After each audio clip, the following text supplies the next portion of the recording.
এখানে ওনারা সন্ধ্যার থেকে আমাকে বলছিল যে মাহফিলে ঝামেলা। আমি তাদেরকে একাধিকবার বললাম যে আপনারা ঝামেলা হলে প্রশাসনকে জানান, যদি করতে হয় শক্তভাবে করেন, আর না করতে হলে আমাকে বলেন, আমি ঢাকা চলে যাই, আমি যেহেতু কাছেই আছি, প্রোগ্রামে না আসলাম।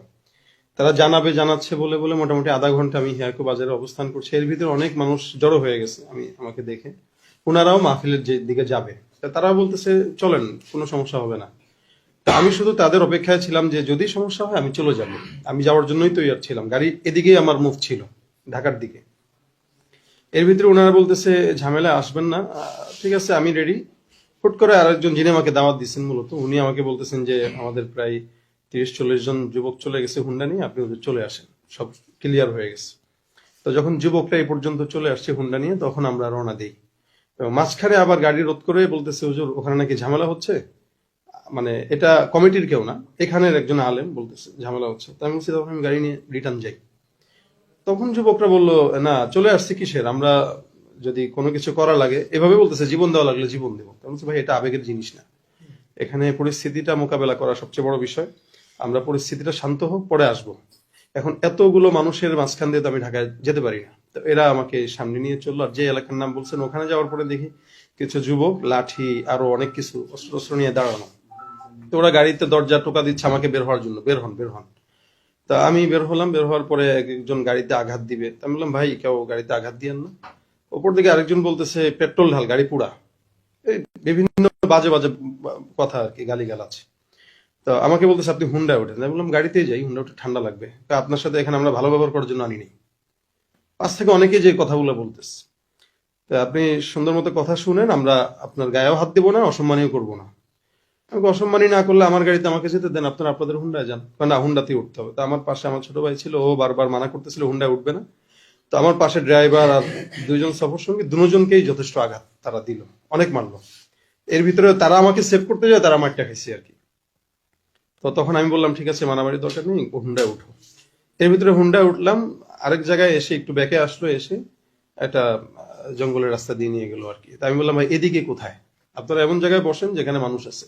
কারণ আপনার কোনো টেনশন নাই, যান চলেন, কথা ওখানে হবে। কোথায়? আমাদের দোকান আছে, ব্যক্তিগত দোকান আছে। আচ্ছা ব্যক্তিগত দোকানে আপনারা এটা কোন জায়গাটায়? পেরেশানি নিয়েন না। আচ্ছা আমি পেরেশানি নাই, কিন্তু আমার তো জানতে হবে কোথায় নিচ্ছেন আপনি। এই বলে বলে তারা একবার এইদিকে দাঁড়া, একবার ওদিকে দাঁড়া, অনেক দূরে নিয়ে গেল। এর ভিতরে মাঝখানে কয়েকটা জিনিস বললো যে আপনি এই দেলোয়ার হোসেন সাইদী সাহেবের ফাঁসি চাইছেন, সাকা চৌধুরীর ফাঁসি চাইছেন শাহবাগে যে। তাই বললাম ভাই আমি সাকা চৌধুরীকে ভাবে আমাদের জানা নাই, মানে সালাউদ্দিন কাদের বলতেছে, আমি ওনাকে ভাবে জানা নাই। যাই হোক চিনছি বিএনপির, বাকি উনার ফাঁসি চাওয়া বা উনি কি, আমি এগুলো কিছু জানি না। বাকি সাইদী সাহেবের বিষয় যেটা বলতেছেন, এটা হলো আমি 13 সালে আমি যেখানে পড়ি, আমাদের ওস্তাদরা সব ছাত্রদেরকে নিয়ে গেছে, আমরা তখন ছোট পড়ালেখা করি।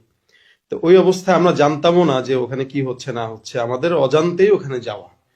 তো ওখানে ফাঁসি চাইছেন হচ্ছে একজন, আমরা পাশে ছিলাম, আমি তো চাইনি। আর উনি কি বক্তব্য দিচ্ছে আমি জানিও না। এরপরেও আমি ওই অনাকাঙ্ক্ষিত বিষয় নিয়ে আমি সবার কাছে আমার ফেসবুকে লাইভে অনেক বয়ানে বলছি যে এটা আমার ভুল।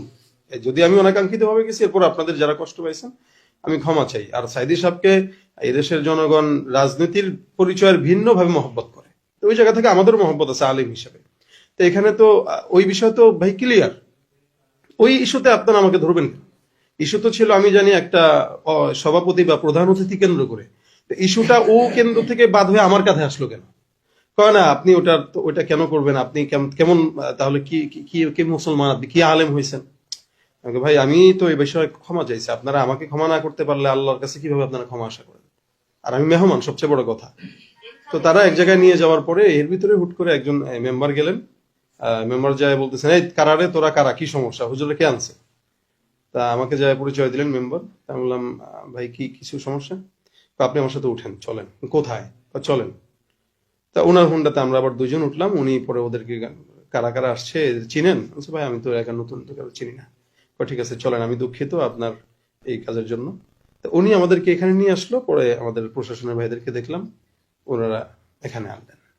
সেক্ষেত্রে আপনাকে কোন ধরনের শারীরিক আঘাত আমাকে করেন, ওই যে বললাম আমাকে ঠেকাইতে গেছে, মানে আমার যারা ওরা ঠেকাইতে যে ওরা আমার গেছে।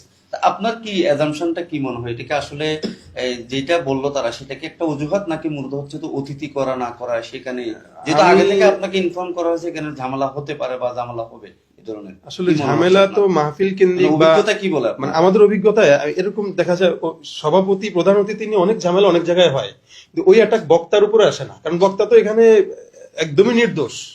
সে দাওয়াতপ্রাপ্ত মেহমান, সে আসবে যাবে, ব্যক্তিগত কোন্দলগুলো ওনারা ঠিক করবে। তা আমি তো জানি যে এখানে ওনাদের ব্যক্তিগত কোন্দল মেম্বারে লাগছে, ওটা রাজনীতি হবে, আগামীকাল এটা ক্লিয়ার হবে। তো ওইটার ইস্যু আমার উপরে কেন আসবে? আপনাকে যিনি দাওয়াত দিয়েছেন মূলত আপনার সাথে কমিউনিকেট করছেন ওই উনি ভদ্রলোকের নামটা হচ্ছেন কি? আজিম ভাই, উনি আমার মুসল্লি মূলত। আচ্ছা। উনি ঢাকায় থাকে, উনি এলাকার জামাই, উনি এলাকা সম্পর্কে তেমন কিছু জানে না। তা আমি ওনাকে বলছি, আজিম ভাই আপনি তো নতুন মানুষ, আপনিও এলাকার জামাই, আমিও নতুন, তা আপনি একটু প্রশাসনকে করেন। তো উনি একবার বলতেছিল আসেন না, আবার ওই মাদ্রাসার মতো আমি বলতেছি হুজুর আসেন, আবার অনেকখান লোক বলতেছে আসেন। তা আমি একটু দ্বিধাদ্বন্দ্বে পড়ে গেছি, কিন্তু ওনারা কিন্তু লোক পাঠাই দিছে অলরেডি। লোক পাঠানোর পরে বলতেছে হুজুর সমস্যা, এখন ওই লোক তো আমার গাড়ি ছাড়তেছে না।